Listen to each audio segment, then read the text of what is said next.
How to make a video call on Facebook. To get started, open up the Facebook application on your phone. As you can see, you are now in the Facebook homepage where you can view pages and friends' posts. On this page, go to the top right corner and tap on the Messenger icon. You will then be taken to the Facebook Messenger app. Over here, you can view all your chats with friends on Facebook. Open any chat from here.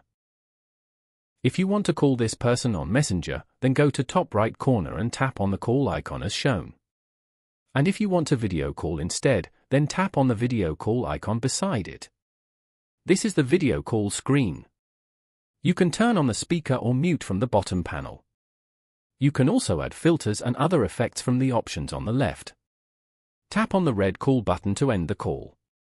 Following these steps, you can easily make a video call on Facebook. Thank you for watching. Please leave a like if this tutorial helped you, or leave a comment below if you have any questions related to the video.